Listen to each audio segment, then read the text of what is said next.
আসসালামু আলাইকুম প্রিয় চাকরি প্রত্যাশী ভাই এবং বোনেরা, এই মুহূর্তে যে যেখান থেকে আমাকে দেখতে পাচ্ছেন সবাইকে আন্তরিক অভিনন্দন এবং শুভেচ্ছা জানিয়ে শুরু করছি আজকের ভিডিও।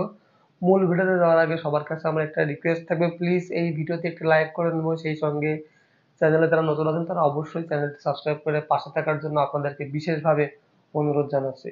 তো বেশি কথা না বাড়িয়ে চলুন শুরু করে আজকের ভিডিও। বাংলাদেশ সেনাবাহিনীর অসামরিক পদে যারা চাকরি করতে ইচ্ছুক, আজকের ভিডিওটা তাদের জন্যই। বাংলাদেশ সেনাবাহিনীতে চাকরি করার অনেকের ইচ্ছা থাকে বা অনেকের আগ্রহ থাকে, বা অনেকেই আমাকে এখন প্রশ্ন করতে পারেন যে ভাই কেন বারবার একই ভিডিও আপলোড করেন। দেখেন, আপনাদের যে পরিমাণ এই বিষয়ে জানার আগ্রহ আছে, তো আমি এই আগ্রহকে আসলে প্রাধান্য দিয়ে আজকের ভিডিওটা আবারও বানাতে বসলাম। যদিও আমি এর আগে বলেছিলাম যে এই বিষয় নিয়ে আর কোনো ভিডিও বানাবো না, কিন্তু তারপরেও বানাচ্ছি। দেখেন, বাংলাদেশ সেনাবাহিনীর অসামরিক পদে চাকরি করতে চাচ্ছেন এরকম হাজার হাজার মানুষ আপনি খুঁজে পাবেন, যাদের মনে হাজার হাজার প্রশ্ন। তারা প্রতিদিন আমাকে বিভিন্ন রকম প্রশ্ন করে থাকে। সেই প্রশ্নের উত্তর দেওয়ার জন্য কিন্তু আমি একটা আলাদা করে ভিডিও মেকিং করি, তো সেই ভিডিওটা এর পরে আসবে। তো এখন যে বিষয় নিয়ে কথা বলবো, ভিডিওটা খুবই ছোট হবে, সো প্লিজ না টেনে সম্পূর্ণ দেখার অনুরোধ রইল। বাংলাদেশ সেনাবাহিনীর অসামরিক পদে যদি আপনি চাকরি করতে চান, আপনার সর্বনিম্ন বয়স হতে হবে কিন্তু 18 থেকে 32 বছরের মধ্যে, এবং আপনার উচ্চতা এখানে কোনোভাবেই ম্যাটার করে না। আপনি যে উচ্চতা যদি 5 ফুট হয়ে থাকে, অথবা আপনার উচ্চতা যদি 5 ফুট 1 ইঞ্চি বা 2 ইঞ্চি হয়ে থাকে, তাহলে কিন্তু আপনি বাংলাদেশ সেনাবাহিনীর অসামরিক পদে চাকরি করতে পারবেন। শিক্ষাগত যোগ্যতা এখানে নামে মাত্র। আপনি পঞ্চম শ্রেণী, অষ্টম শ্রেণী, দশম শ্রেণী, দ্বাদশ শ্রেণী অথবা হায়ার যদি আপনার কোনো ডিগ্রি থাকে, সেই সমস্ত ডিগ্রি দিয়েও কিন্তু বা সেই সমস্ত সার্টিফিকেটের অনুকূলেও কিন্তু এখানে চাকরির ব্যবস্থা আছে। তাছাড়াও এখানে চাকরিতে বিভিন্ন রকম সুযোগ সুবিধা আছে, যে সুযোগ সুবিধাগুলো আসলে বর্তমানে যারা চাকরি করছে তারা ভোগ করে, এবং যারা চাকরি করতে ইচ্ছুক এই সম্পর্কে তাদের জানার আগ্রহ প্রচুর বেশি। তো চাকরি সম্পর্কিত আপনারা তো অনেকেই অনেক আমাকে প্রশ্ন করে থাকেন। যদিও এই বিষয়ে আরো প্রশ্ন থেকে থাকে, তাহলে অবশ্যই যে কোনো ভিডিওর কমেন্ট বক্সে আমাকে প্রশ্ন কমেন্ট করতে পারেন। যদি আপনার কমেন্টটা যুক্তিসম্মত হয়, তাহলে অবশ্যই আমি সেই কমেন্টের উত্তর দেওয়ার চেষ্টা করব। এইবার প্রতির ভিডিওতে আপনারা আমাকে যেইভাবে প্রশ্ন করেন যে ভাই, বাংলাদেশ সেনাবাহিনীর সিভিল যে নিয়োগটা, সেই নিয়োগ বিজ্ঞপ্তিটা কবে আসবে, প্লিজ এইটা নিয়ে একটা ভিডিও বানান, প্লিজ রিপ্লাই দিন, এরকম অহরহ কমেন্ট আমার কাছে আসে। আপনারা চাইলে আমার ভিডিওর প্রত্যেকটা ভিডিওর নিচে দেখতে পারেন। তো সেইখান থেকে আমি আপনাদের সব্বার প্রতি ছোট্ট করে একটা কথা বলতে চাই, যে কথাটা খুবই গুরুত্বপূর্ণ। So please listen to me very carefully. আমি এখন যেটা বলতে যাচ্ছি সেই কথাটা শোনার জন্য আপনারা আমাকে যে ধরনের কমেন্ট করেন, তো সেই কমেন্টের ধারাবাহিকতায় আমি এই কথাটা এখন বলছি। দেখেন, বাংলাদেশ সেনাবাহিনীর বেসামরিক যে নিয়োগটা, এটা প্রায় 2 বছর যাবত এটা নিয়োগ বিজ্ঞপ্তিটা বন্ধ আছে। কেন বন্ধ আছে, কি জন্য বন্ধ আছে, বা কিসের কারণেই বা বন্ধ আছে, সেটা কিন্তু একমাত্র বাংলাদেশ সেনাবাহিনীর ঊর্ধ্বতন কর্মকর্তা যারা আছেন তারাই জানেন।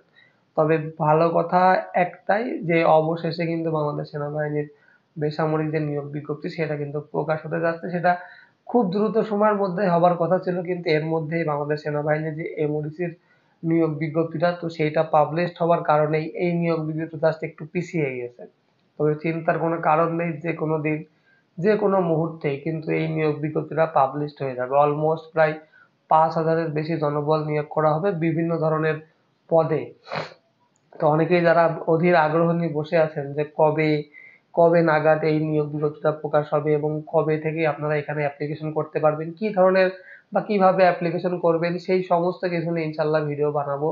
আগে নিয়োগ বিজ্ঞপ্তিটা পাবলিশড হোক। আপনারা অনেকে আমার মাথা খারাপ করে দিচ্ছেন শুধুমাত্র এই কমেন্ট করেই, যে ভাই কবে নিয়োগ বিজ্ঞপ্তি প্রকাশ করা হবে, কবে নিয়োগ বিজ্ঞপ্তি প্রকাশ করা হবে। তো তাদের জন্য এটা গুড নিউজ। আমি বলে দিতে পারি যে এই যে এমওডিসি যে মাঠটা চলতেছে, চলতি যে মাঠটা, এই মাঠটা শেষ হওয়ার সাথে সাথেই কিন্তু বাংলাদেশ সেনাবাহিনীর অসামরিক যে নিয়োগ বিজ্ঞপ্তি সেটা খুব দ্রুততার সঙ্গেই প্রকাশ করা, এবং এর সাথে সাথে আপনাদেরকে আরেকটা নিউজ জানিয়ে দিতে চাই, যারা কিনা যাদের বয়স ভাবছেন যে 30 বছর প্লাস হয়ে গেছে আর হয়তো বা চাকরির বয়স নেই, তারা কিন্তু হয়তো বা জানেন না যে 5ই আগস্টের পরে যারা নতুন ক্ষমতায় আসছে বা বর্তমান সরকারে যারা আছে, তারা কিন্তু এই চাকরির বয়স সীমা বাড়িয়েছে। তাদের 18 থেকে 32 বছর পর্যন্ত করা হয়েছে। সো যাদের বয়স 30 পার হয়ে গেছে, অনেকে টেনশনে আছেন যে হয়তো বা চাকরির বয়স নেই।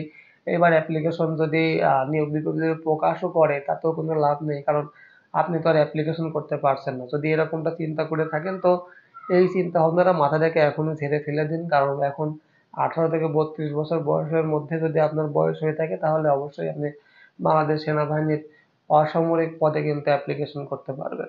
তো এই ছিল আজকের ভিডিওটি ভালো লাগলে অবশ্যই সামাজিক কাজে লেগে পড়ুন এবং সেই সঙ্গে চাকরি সম্পর্কিত যদি আপনার বিভিন্ন রকম প্রশ্ন থেকে থাকে তাহলে অবশ্যই এই ভিডিওর কমেন্ট বক্সে আমাকে কমেন্ট করতে পারেন। যদি আপনার সেই কমেন্টটা যুক্তিসম্মত হয় বা চাকরির সঙ্গে সামঞ্জস্যপূর্ণ হয় তাহলে অবশ্যই আপনার সেই কমেন্টের রিপ্লাই ভিডিও নিয়ে আমি পরবর্তীতে হাজির হব ইনশাল্লাহ।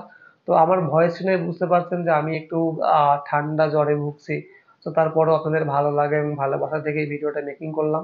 ভিডিওটি ভালো লাগলে অবশ্যই চ্যানেলটি সাবস্ক্রাইব করে পাশে থাকার জন্য বিনীতভাবে অনুরোধ করছি এবং সেই সঙ্গে পরবর্তী ভিডিও দেখানোর জন্য বা দেখার জন্য আমি রাজ এখানে বিদায় নিচ্ছি। সবাই ভালো থাকবেন, সুস্থ থাকবেন।